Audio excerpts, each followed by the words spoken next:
Kisah dimulai dengan diperlihatkan seorang gadis desa bernama Tata, yang baru aja lulus dari sekolahnya. Assalamualaikum. Waalaikumsalam. Kamu sudah pulang belum? Boleh ngomong, duduk. Namun, Tata lebih memilih untuk menikah, daripada melanjutkan sekolahnya ke perguruan tinggi. Kamu habis ini lulus selesai sekolah ini, kamu mau nerusin kemana? Aku nggak mau kuliah. Tata maunya nikah sama siapa, Tata? Apa? Nikah? Kalau kamu sudah menikah, kamu nggak boleh begini, begitu. Diatur suami kamu. Udahlah. Bule, Tata capek, tau nggak? Bule tuh selalu ngatur-ngatur Tata. Tata capek, Tata malas, sudah Tata mau mandi.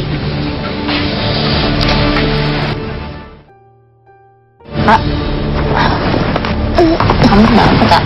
Tata sebel tau gak sih sama Bule? Bule tuh selalu aja ngatur hidup Tata. Bule itu kan pengganti orang tua kita. Nggak ada salahnya kalau kita nurutin Bule. Udah amat. Tata tuh nggak mau, apalagi Bule tuh nyuruh Tata habis lulus sekolah ini, Tata suruh kuliah. Tata nggak mau. Bagus loh. Tata maunya nikah. Hah? Nikah? Apa kamu udah siap? Ya siap lah, nikah itu enak, Mbak. Udah kemana-mana berdua, kemana-mana dianterin, nggak ada yang ngatur, nggak kayak Bule, sukanya ngatur terus. Tata capek tau nggak kalau diatur gitu terus. Terserah kamu lah. Kamu tuh dari kecil emang sakarpe dewe. Singkat cerita, beberapa tahun kemudian, Tata menikah dan dikaruniai seorang anak. Namun, setelah kehadiran sang buah hatinya, Tata berubah drastis, sehingga membuat rumah tangganya tidak harmonis dan porak-poranda. Kamu nggak ngurusin anak kamu apa? Itu kan anak kamu, bukan? Kalau dia jatuh dari tempat tidur gimana? Ya aku tuh juga capek. Tadi aku udah jagain, terus aku tiduran di sini. Kamu pulang-pulang marah-marah mulu. Aku juga capek, tau nggak? Ya jelas marah-marah lah, pulang kerja capek, macet. Assalamualaikum. Waalaikumsalam. Loh, Tak? Mau sendirian sama ibu mana? Tata capek tau nggak sih, Mbak? Tata pengen mau suami Tata. Rajin. Tata capek, Mbak, diatur terus hidupnya. Tata tuh tahu batasan di mana Tata pergi sama orang lain, sama siapa, Tata mau kerja apa. Dilarang terus, tau nggak, Mbak? Tata capek, dia juga kasar sama Tata. Mbak kan tahu sendiri Tata gimana orangnya. Ya udah malam. Kamu mendingan tidur di rumah Mbak sekarang. Ya, kamu pikirin tuh, keputusanmu itu bener apa ora? Dari mana kamu? Dari mana? Aku baru pulang ya, kamu udah marah-marah kayak gitu ya, Mas ya? Aku tuh capek tau nggak hidup sama kamu, ngerti nggak? Hidup susah, aku di rumah cuma ngurusin anak terus. Hah? Duit udah nggak ada, aku mau jalan-jalan kemana nggak ada duit. Hah? Kamu terus mikir, ngerti nggak? Kenapa aku bisa keluar sampai jam segini aku baru pulang? Sudah tak sanggup lagi menjalani hidup bersama sang suami, Tata pun akhirnya minggat dari rumah. Sekarang kamu mau kemana? Mas. Udah nggak betah di rumah, iya? Iya, aku udah nggak betah tinggal di rumah ini. Cewek sombong. Dalam pelariannya tersebut, Tata bertemu dengan seorang cewek bernama Vina, yang profesinya sebagai penjajak cinta online. Sorry, Mbak, bukan orang sini ya? Iya, saya dari Purwokerto, baru pindah ke Depok sama Mbak saya. Emang kenapa, Mbak? Habis kabur ya? Emang kelihatan banget ya, Mbak? Nah, satu berantem sama suami saya. Saya malu sama suami saya, makanya saya kabur sama cari kontrakan yang murah-murah lah di sekitar sini, sekalian cari kerja. Soalnya saya urusan SMA doang, Mbak. Ya udah nanti kita ngobrol di dalam aja. Kebetulan aku kos di daerah sini. Oh, Mbak. Nanti Mbak punya kerjaan buat saya ya? Beneran, Mbak? Serius? Makasih banyak ya, Mbak ya. Makasih. Oke. Dan oleh Vina lah, Tata mulai dikenalkan dengan dunia malam, bertabur pria berhidung pesek melalui media sosial. Kamu mau nggak kerja kayak aku gini? Maksudnya, Mbak? Aku nggak ngerti deh.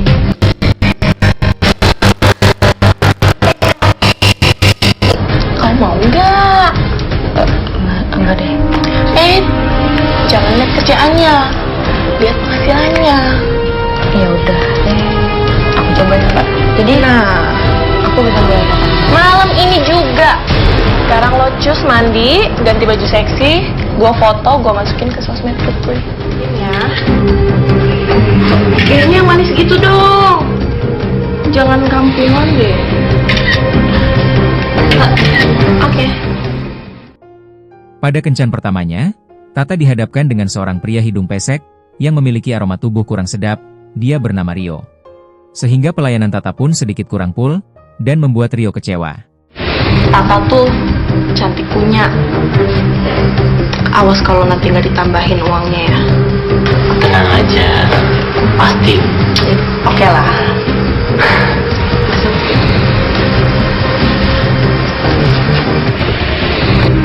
Kamar kamu gede juga ya?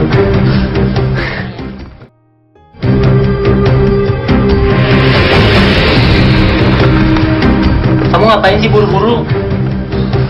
Ya aku tuh belum pernah tau mas. Jadi aku gak enak. Gak enak apa? Bukannya kamu udah sering? Kamu profesional dong.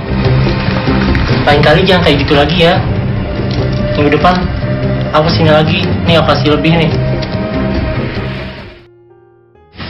Cie. Yang habis dapet 3 pelanggan satu malam. Tapi yang kali ini tuh masih bau. Dikit banget lagi aku gak suka tau gak sih. Tapi lumayan kan duitnya. Lumayan sih. Emang dia ngasih uang lebih tuh gak sih? Kak, jadi pelanggan tetap dong. Merasa tertantang dengan Tata, Rio pun akhirnya kembali menghubungi Tata dan mengajaknya untuk tutumpakan. Namun apa yang terjadi? Siapa nih? Rio lagi. Males banget kan gue. Tapi gak apa-apa sih. Dia kan suka ngasih uang lebih. Widih, udah tajir lo ya sekarang. Terus punya laptop baru, handphone baru lagi. Ingat gak? Sama cowok yang aku ceritain kemarin. Ingat gak? Oh iya gue inget. Kenapa? Hari ini dia bakal datang lagi tau gak sih? Terus? Gue tuh sebenarnya males sama dia. Dia tuh cowok nggak oke banget diantara cowok-cowok yang lain. Seperti itu. Gak usah diambil pusing. Lu tutup mata aja. Kalau enggak lu tutupin dia pakai plastik.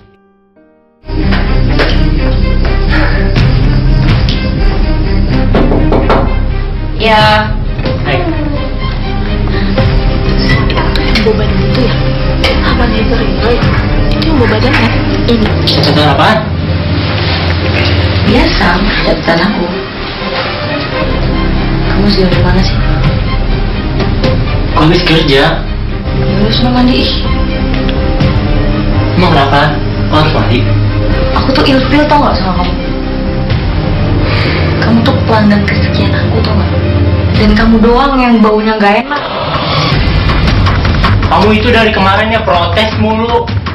Bilang bau lah, apalah. Kamu itu ya. Ya, merasa tersinggung dengan perkataan Tata, amarah Rio pun memuncak, sehingga Baik banget ya. Apa? Biasa itu mah. Gue ini belagu ya. Hah?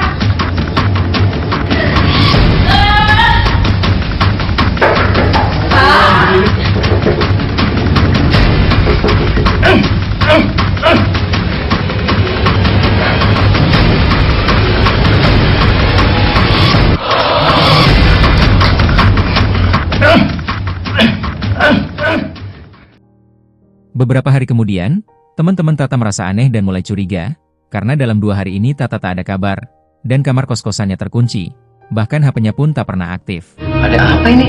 Rame-rame. Pacang? Ini anak sebenarnya. Makasih ya. Pacang liat Tata nggak?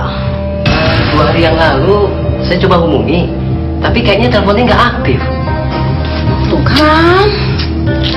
Hingga akhirnya, sang ibu kos pun meminta pegawainya untuk ambil kunci cadangan kamarnya Tata, dan apa yang terjadi.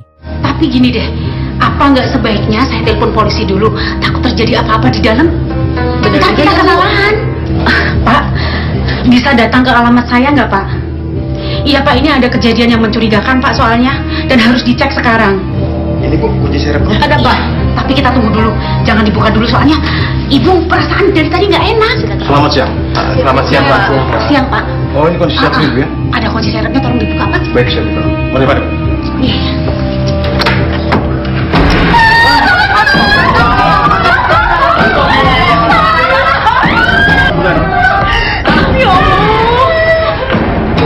Berdasarkan hasil olah TKP, penemuan barang bukti berupa buku diari, polisi pun akhirnya berhasil mengantongi nama tersangka, yaitu Rio. Dan di akhir cerita, Rio pun akhirnya ditangkap polisi di rumahnya dengan tanpa perlawanan. Atas perbuatannya tersebut, kini Rio harus mempertanggungjawabkannya dengan merasakan dinginnya tembok penjara. Tamat dengan ending yang sangat membagongkan. Pidana apa, Pak? Rio, di mana barang-barang milik Tata yang kamu ambil? Tata itu siapa, Mas? Gimana? Bukan. Silakan ibu pamit. Baca. Good. Pak,